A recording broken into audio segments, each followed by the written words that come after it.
You're watching Global Trade This Week with Pete Mento and Doug Draper.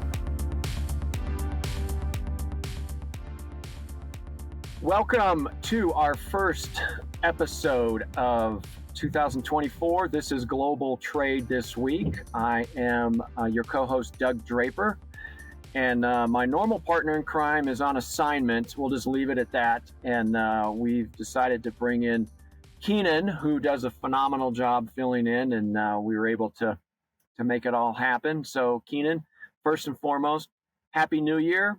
I think we're allowed to say that until January 7th. Happy is what New I'm Year. being told.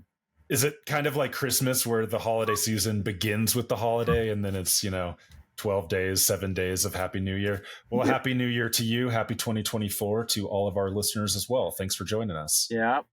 The thing I've been saying, just to keep it light, Keenan, is that one wish one thing for you in 2024 is I hope you crush it, right? And whatever you want to interpret that crushing to be, I hope it materializes for you. So Keenan, crush it this year, buddy.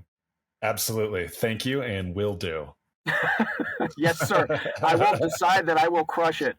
So anyway, speaking of crushing it, we got some good topics that we're going to kick off. And since I opened up, Keenan, I will let you run with the first topic. Our first two are kind of intertwined, but we'll let you get the stage set.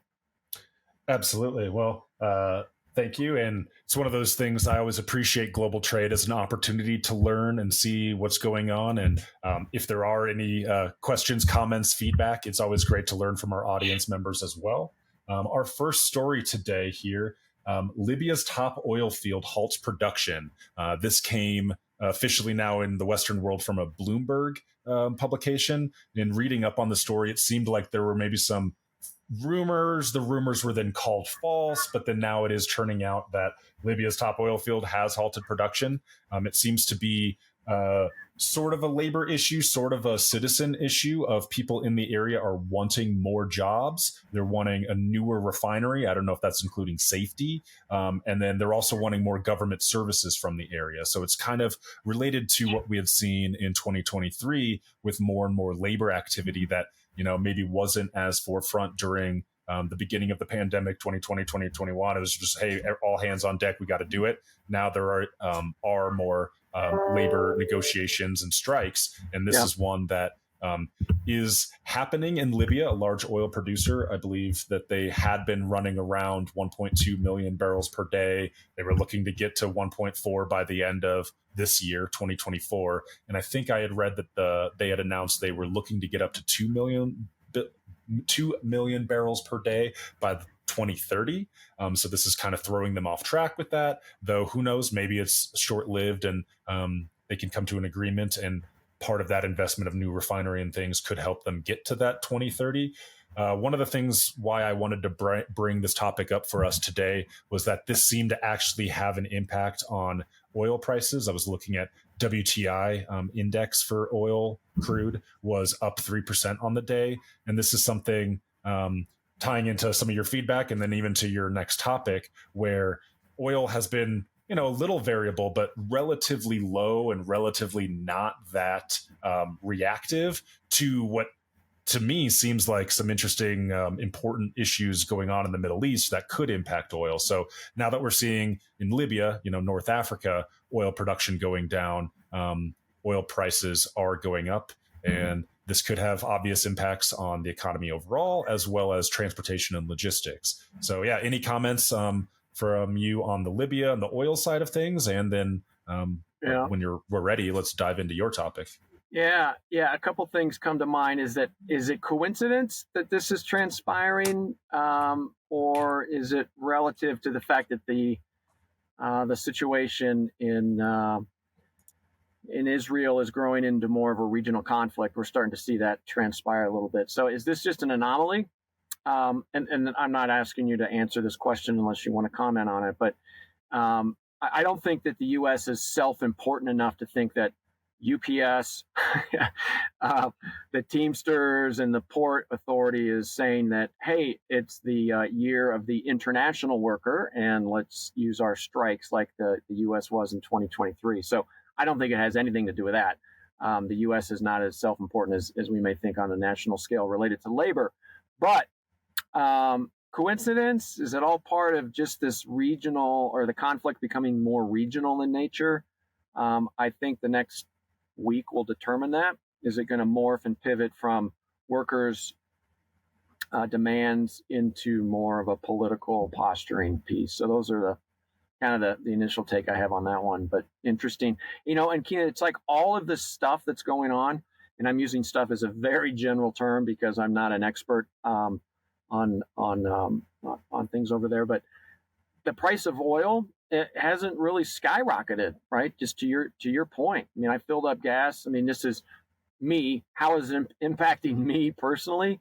It's not at all. I mean, you haven't heard stories of crude going above $100 a barrel. I haven't seen it at the gas pump, and it just seems like the nuances happening in that region would have already spiked it. So I'm not sure what to think about that. It's absolutely a complex area, and there are people who make a full-time job out of analyzing all the news and production numbers in order to do effective trading and come up with that price. Though I, like you, have been seeing that it hasn't been that high. I mean, I think it was closer to 100 in September, like it was in the 90s in September. But since then, including October 7th and the start and the now escalation of regional conflict within the Middle East, we're now making news that Bloomberg is reporting that it's pushed over $70 a barrel. So it's not that high compared to what it could be with war as a prospect. There are multiple factors that go into price. Obviously, you have both supply and demand. And so while we're not maybe in a severe recession that a lot of people have maybe been predicting for a while or concerned about for a while as a risk, it is slower. So maybe demand, is there. It's not tanking, but it hasn't been as high as maybe it would have been if we did see dramatic prices. But now that supply is being impacted, whether this doesn't necessarily seem 100% related, it is more labor, but it is in the region and it is oil production, and other players within this increasing regional conflict also produce and use oil, and also are important in regards to the Suez Canal with the shipping of oil. I know you and Pete were just recently talking about the tanker trucks and Maersk and all the other Hapag-Lloyd and some major lines no longer shipping through that. There's lots of activity going on with U.S. aircraft carriers and things going there. And then the latest I heard that some of our largest equipment is now being pulled out, and maybe Iran is moving some equipment in. Lots of things going on. Unfortunately, I obviously don't like to see war and regional conflict. It seems like Israel's now attacking some strikes in Lebanon and Syria. And then there was an unfortunate, not sure who's responsible, terrorist attack at a funeral in Iran. And so if that's related, or if people are thinking that's related, then that could further increase tensions. So yeah, what else have you been seeing on that? And what are some solutions for us in the transportation space and some suppliers as you're looking for options of getting your goods from point A to point B? Yeah. Any thoughts on that? Yeah, well, I'd say it's well above my pay grade to get in the weeds of everything, right? But it's just there's so much transpiring over there that it's happens moment by moment. I mean, you just brought up things that I was unaware of. But one of the fallouts related specifically to transportation that I've seen is like, what is air freight going to do now that the vessels and ocean freight is being halted, slowed down, and redirected, right? So I think that air freight is going to be a solid option out of the Red Sea. There's a lot of commodities and fuel and things that move through that canal as well. But I think that you're going to see air freight take a spike in customers using it for a couple of reasons. As much as we like to say that we're trying to nearshore and things of that nature, which is happening, Chinese New Year still drives a lot of decision-making related to transportation, and it is coming upon us. And if you have product that you need to get to its final destination and you don't have time to roll the dice and figure out, is it going to be on a vessel going around the Horn of Africa or redirected or whatever. So I think there will be certain types of commodities that will be pulled out off of the water and into the air. So Chinese New Year is kind of a deadline that's going to be driving some of that. The holiday's over, fourth quarter's over, so there is some capacity that's already deployed, and that space needs to be filled. And I think that the carriers that have decided to go vertical in their service offerings, Pete and I have talked about this in the past, where Maersk, the two I was thinking of to add a dichotomy is Maersk has been on board with going vertical with services and getting extending their reach, all the way from soup to nuts, so to speak. They're doing ocean freight, air freight. They're getting into contract warehousing here domestically. And so I think they're going to be a beneficiary where they could quickly have their customers divert over to air freight, where Zim has doubled down on just providing ocean freight and providing that service to service providers. And so they may not be, that would be an example of a carrier that may not be able to pivot. But, we talked about air freight and it was a little bit lull. It needs a shot in the arm. There's been lane consolidations, pulling equipment out of service, ending contracts. So that uncertainty of the conflict, the fact that it continues to increase into a regional nature, I think that air freight could be the saving grace for some bottom lines with companies out there that are positioned to pivot quickly. And it will all happen in the next 45 days or so before Chinese New Year. So I don't know. What's your thoughts on air freight? Absolutely. That's something you and Pete have been talking about recently, where there was a little bit of a pullback in demand. I agree with you, especially on the international side, especially for countries not directly involved in the regional conflict in the Middle East, but might have just been in Europe or might have just been in Asia and were looking to get goods going back and forth and had often relied on ocean. I think a lot of that traffic will be looking at air freight as an option to be moving on. So I think you make good insight that the companies who are a little bit more diversified or have access to those solutions will be able to serve their customers, where maybe others who were relying on just the one mode and or that one lane, they're going to have a tougher time serving when they're going to have to go around Africa and takes a little more time, takes more gas. It's still going to be there, and for some things that aren't as time sensitive, that will be how they'll move. But many things are more time sensitive, and air freight's going to be their option. Yeah, agreed. All right, well, that moves us into our halftime. It's brought to you by Cap Logistics. That is officially Keenan's employer, so he does not have to plug his own company right now. But if Cap wasn't around and Keenan wasn't with us, the show would not transpire. So we appreciate Cap Logistics. Check them out at caplogistics.com. So I didn't know if you were doing a halftime. I can jump into mine and you can make some comments, but what do you think, buddy? You want to go first or you want to just dovetail off mine? I'll dovetail off yours. I think what I had in mind was just wishing everybody a happy new year. I know there's always challenges in the economics and in transportation, though there's always solutions to be found and ways to improve and get better. So happy new year, everybody. Nice. Very good. All right. Well, I'm going to take a page out of Pete's book. As you know, and our audience know, he's a big movie buff, and he comes up and likes some pretty strange films that I'm not on board with. But I'm going to take his tact here and talk about a documentary that I just saw over the weekend called Arnold. Talks about Arnold Schwarzenegger on Netflix. Now, it just didn't come out. I think it came out in the last couple of months, but it's a 3-part series. I watched all 3 of them, kind of binge watched them. And the 3 parts, as you probably can figure out, is his bodybuilding career, his career as an actor, and then his third career as a politician. And I was super impressed. I'd forgotten about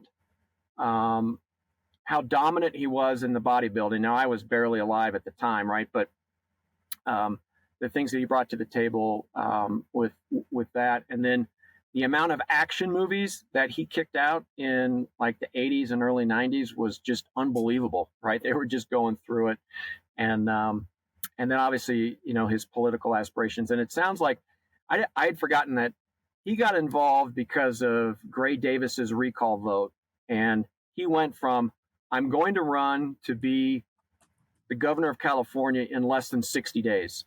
And he had spoken about how that there's no way he could have dealt with the traditional campaign season if that wasn't the case. So I had completely forgotten that it was a fast turn. And then obviously he was reelected. But the cool thing is I like what he's talking about, post in his career as a speaker or whatever. But there's a line in the third episode that he said is that keep busy and be useful. And that's kind of his mantra now, is that don't waste time on yourself, be useful and do something for others. And that was something that his father had mentioned to him, which is be useful. And I think that's actually the title of a book that he just put out. But I think that can resonate with a lot of people in our audience. And me personally, I'm like, yeah, be useful. Just don't sit around and be self-absorbed. And so my bottom line, Keenan, is I would encourage you and our listeners to check it out. Some people like Arnold, some people hate him, but I have a different perspective on the man, and I really like what he's got going on in his fourth chapter of his life. And I would just encourage everybody out there to keep busy and, most importantly, be useful. Absolutely. Useful is also a term more like kind of utilitarian, but like you're helping people. If you're being useful, you're helping people, moving things forward, making someone's life better. That's interesting. I had not seen that documentary yet. Did you say it was on Netflix, or what platform can I find it on? It was on Netflix, and I'm sure his book came out like in October, so I'm sure the documentary was released sometime in October, but it's very recent. But yeah, I'd check it out. Each one's about an hour, so it's a 3-hour engagement. But I'll tell you what, I was skeptical when I watched it, and I got a lot of respect for the guy after the fact. So I'd encourage you to take a look. I'll take a look at it. Yeah, I know he has lots of fans and also lots of critics, but it's hard to deny he's one of the GOATs, the greatest of all time. Yeah. So it's good to learn. I'll check out that documentary, maybe even the book, learn some lessons that he might be able to share. Yeah. And it's also just an interesting area to learn about kind of the Vince Gironda super early bodybuilding type worlds, or another contemporary of Arnold Schwarzenegger other people might be familiar with or want to be familiar with. Mike Menser also has really interesting training techniques as well as philosophy, and that kind of resonates, something that must be with these champions to be able to be the top of their field within bodybuilding, but then also be able to take that into business or acting, and then take that into politics and philanthropy or having an impact on the wider world. So very interesting. Yeah. I did end up coming up with an actual halftime here while listening to yours. Wow, there you go. In the moment. I love it. That's what the show's all about, is just being impromptu in the moment. Go for it. That's also what the industry is about. You have a lot of good plans, but you also have to be able to embrace the ambiguity when all of a sudden Pete can't join us and I'm going to be filling in. So excited to share halftime news here today that January 3rd, today, is Tolkien's birthday. The author of Lord of the Rings and The Hobbit was born on this day. So if you're not always thinking about the legends and the stories of the Lord of the Rings, now is a good day to think about them. Watch the movies, read the books, and if you're having trouble sleeping at night and us talking about economics for some reason doesn't put you to sleep or keeps you up worrying about all the things that are going on, there's a great YouTube channel called Down to Sleep Extra that's doing a sort of reading of mini books, but including Lord of the Rings, has kind of some rain sounds and it's a nice soothing voice. You can listen to the book as you fall asleep. So if you're having trouble sleeping, that is a good option for you to check out here on Tolkien's birthday. Wow. Okay. Not a fan. Don't. Oh, really? Oh, man. You're missing out. I don't know Pete's perspective, but I imagine he recognizes it's one of the GOATs of that fantasy fiction genre. Yeah, that's funny. If Pete was here, I would do this. So this is not directed to you. Sure. This is not directed to you, but this is exactly what I would do if Pete's topic was that. All right. Nerd. Oh, nerd. Oh, excuse me. Oh, forgot. Apologize. That's very rude of me.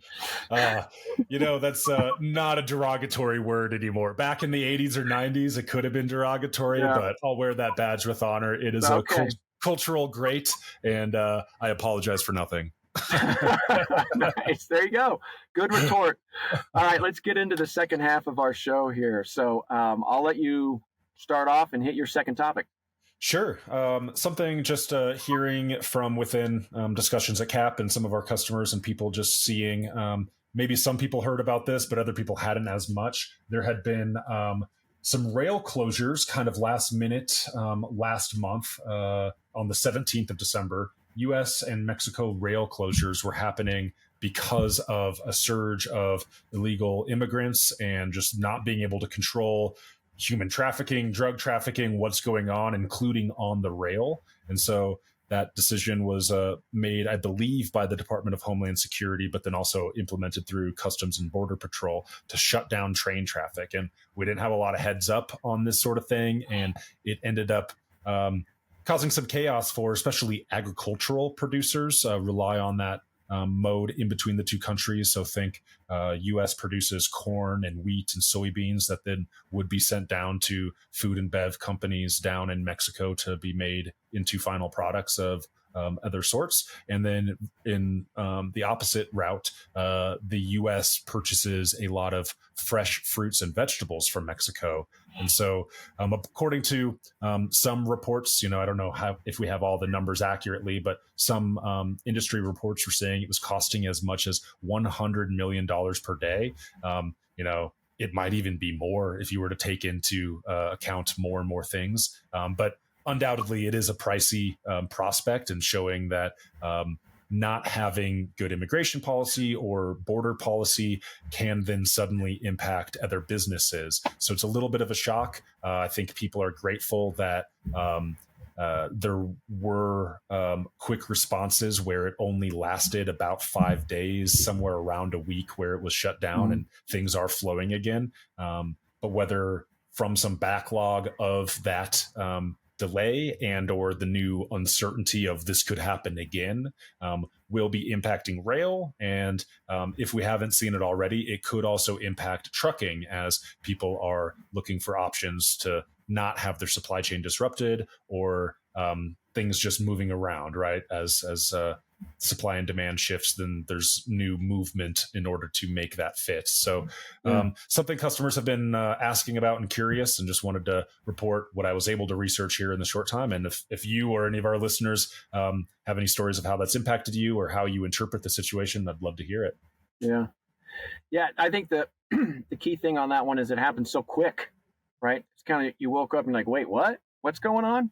So I don't know if it's, here's my two takes on it. One, I don't know if it's posturing as a statement to talk about how, not poor, because I'm going to get too political on that stuff, but the immigration policy to say, look, we have to pull resources off of that. And so it's going to impact trade. I don't know if that's grandstanding, if that's the right word, or if it's just kind of a, something to show the impacts of what the immigration policy can do related to international trade. The fact that it happened so quick, I don't know if that was just poor judgment by somebody or if it was positioning. So that kind of gives me suspect, the fact that it was turned on and turned off so quickly. And the other piece, Keenan, you can kind of may remember this, right? So back in COVID here in Denver, right, when things were shutting down, it was, mid-March of 2020. And our mayor, Hancock, said that one of the things they were going to close was liquor stores and weed shops. And people just lost their minds. And that whole concept lasted about 36 hours. And then he said, wait, those are essential businesses. People need to get drunk and high. So let's go ahead and make those available. So that thing happened in such a short period of time. So I don't know if it's posturing or somebody literally tried to do the right thing to pull resources to manage our borders and didn't realize the implication it was going to have, and then immediately backtracked and fixed it. But regardless of how it happened and why it happened, the implication of trade is huge, and somebody needs to realize that. Trains are unsexy. You see them a lot, but you don't pay a lot of attention to them. We collectively don't understand the amount of cargo and goods that flow on the rail. So I don't think it'll happen again. But that was an interesting blip of five days right before the holiday. Absolutely. Yeah. Surprises are always chaotic and expensive. It's interesting now that is on people's minds that maybe that could happen again. I think you did a good job not being too political, just analyzing the situation, whether they are refugees coming from Mexico, Latin America, or elsewhere in the world, or if it is more dangerous. People are talking about more dangerous criminals or elements coming in, or drug trafficking, human trafficking, those sorts of things are also real and kind of mixed in with that. And if they're hopping on trains or within train cars, regardless whoever they are, that's not safe for them as people and or the operations that are trying to move goods on rail. And you bring up a good point too, that rail isn't always thought about, but it does move a lot of freight, and it does so in a usually pretty consistent and pretty affordable timeline. And having new surprises like this could mess up timelines and also mess with costs, as it requires more people. And I think that was kind of the story. They needed a surge of manpower. But then, grateful. I think a lot of businesses are grateful that it didn't last for too long because of the importance of those lanes for businesses on both sides of the border. Yeah. Well, Keenan, we're going to end on a very light note, right? For my last topic, we've been kind of heavy and taking a page from Pete Doom and Gloom, right? So this one is related to Parcel, and my background was in Parcel. For those that may remember, a company called Airborne Express. That's how I got my start in this industry. And Pete and I have talked about the year of Parcel and how it's going to be a buyer's market. Things are going to pivot. We're going to see a lot of change. And I think it is starting. The year of Parcel is underway, and I think it's starting with returns. Now, the concept of a boxless, labelless return, and we'll just call that BLLL, if that's the right, I'm trying to think of an acronym. But anyway, you don't need a box. You don't need a label. You just roll into, we'll use FedEx as an example because they just rolled this out a couple of weeks ago. The person that you're returning it to, the company sends you a QR code. You walk in, you scan the QR code, you give them your stuff, they box it up, and away it goes. Amazon and UPS have this already, so the big three are working it, and it's just an example of returns are always going to be there. They're always going to be hard to figure out the most cost-effective solution, and it's let's make it as easy as possible, right? You just show up with your stuff, like I don't want this shirt or I don't want this widget. And so my point is that the year of Parcel is underway. That's one example. And I think that the tight competition between those three carriers and the need to grow business, we've seen realignment with FedEx. We've seen UPS really double down on their Parcel and shut off their LTL business a couple of years ago, is that the competition is going to breed innovation related to the Parcel market. And a couple of things I was thinking about this morning, Keenan, was one, I think that flat rate shipping is going to become popular. I know it's out there in some degrees, but I think that you're going to see service offerings that say, hey, if it's under 3 pounds, we'll give you a flat rate anywhere in the country. Now, this is me talking about creative solutions. I'm not saying this is in the works or this is happening yet, but I know flat rate shipping, there is some a semblance of that right now, but I think you're going to see an increase in flat rate shipping for smaller parcels going ground.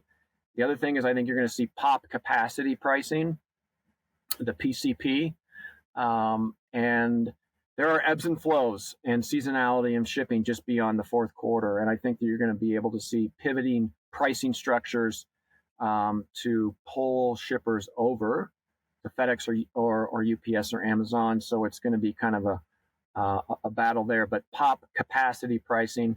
And I also think that specifically with FedEx and UPS, those companies are going to look to engage their customer at the storefront and try to upsell services. Now, we could talk about what type of services are on a different show, but let's get this customer in our building, in our storefront, make it easy to return, and then let's talk about other services that we can bring to the table that are not core competency, transportation, and parcel shipping. So I think flat rate pricing is going to be more prevalent. I think you're going to see some surge or pop capacity pricing, which will benefit the shipper.